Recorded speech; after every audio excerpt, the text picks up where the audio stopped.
Pre board के paper में question number 14 का और भी दे रखा है। एक तो कैपिटलाइजेशन मेथड से निकालना था, या फिर और में दे रखा क्वेश्चन 14 का और में, या तो इस मेथड से निकालो गुडविल। देखो क्या बोला है इन्होंने, capital employed of the business, business की कैपिटल एम्प्लॉयड कितनी है बच्चों, 2 lakh.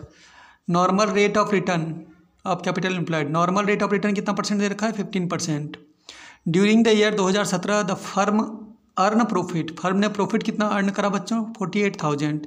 Calculate the value of goodwill, goodwill निकालनी है basis of 3 year purchase of super profit, super profit वाले तरीके से निकालना है। सुपर प्रॉफिट में कितने फार्मूले होते हैं, 4।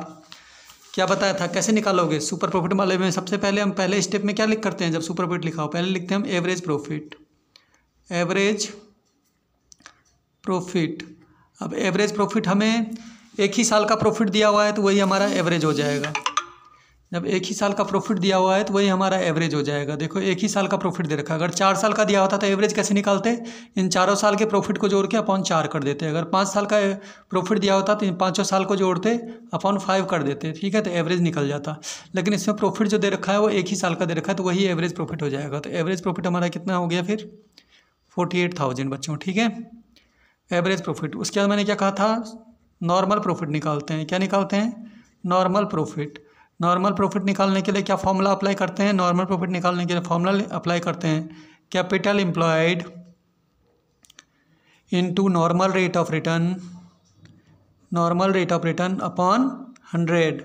तो capital employed, capital employed question में दे रखा है, कितना दे रखा है बच्चों, 2 लाख रुपए। कैपिटल एम्प्लॉयड 2 लाख रुपए, बिजनेस का कैपिटल एम्प्लॉयड कितनी है, 2 लाख। तो कैपिटल एम्प्लॉयड की जगह हम 2 लाख रख देते हैं इनटू, अब मुझे चाहिए नॉर्मल रेट ऑफ रिटर्न। तो normal rate of return question में कितना परसेंट की बना है, नॉर्मल रेट ऑफ रिटर्न की बना है 15%। तो नॉर्मल रेट ऑफ रिटर्न की जगह रख दो यहाँ पे 15%, ठीक है बच्चों। सॉल्व कर दो, इस 2 जीरो से ये 2 जीरो कैंसिल हो जाएंगे, कट जाएंगे। 15 की मल्टीप्लाई से करोगे तो कितना आ जाएगा, नॉर्मल प्रॉफिट तुम्हारा, नॉर्मल प्रॉफिट आ जाएगा बच्चों 30,000 रुपये, ठीक है। अब अगले स्टेप में क्या निकालते हैं हम, कौन सा प्रॉफिट निकालते हैं, सुपर प्रॉफिट निकालते हैं। क्या निकालते हैं, सुपर प्रॉफिट। सुपर प्रॉफिट कैसे निकालते हैं, क्या फॉर्मूला होता है, एवरेज प्रॉफिट में से नॉर्मल प्रॉफिट को माइनस करके निकालते हैं। कैसे निकालते हैं, एवरेज प्रॉफिट में से, एवरेज प्रॉफिट कितना था ये 48,000, तो यहाँ रख देता हूँ मैं, एवरेज प्रॉफिट की जगह रख देता हूँ 48,000 माइनस नॉर्मल प्रॉफिट कितना निकाला हमने 30,000, तो नॉर्मल प्रॉफिट की जगह रख दो 30,000। अब हमें सुपर प्रॉफिट निकल जाएगा इससे हमारा, 48,000 में से 30,000 माइनस कर दोगे तो सुपर प्रॉफिट कितना आ जाएगा बच्चों, 18,000।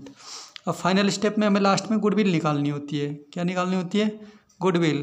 तो goodwill is equal to formula क्या होता है, super profit into purchase, number of purchase year होता है, number of purchase year. Super profit कितना निकाला हमारा, सुपर प्रॉफिट आ गया हमारा 18,000, और नंबर ऑफ परचेज ईयर कितना दे रखा है, क्वेश्चन में लिखा है, calculate the value of goodwill on the basis of, on the basis of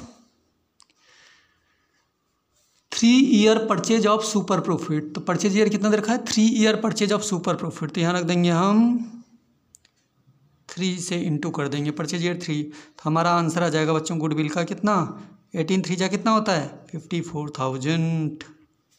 समझ गए सब लोग, प्रैक्टिस कर लो, ठीक है।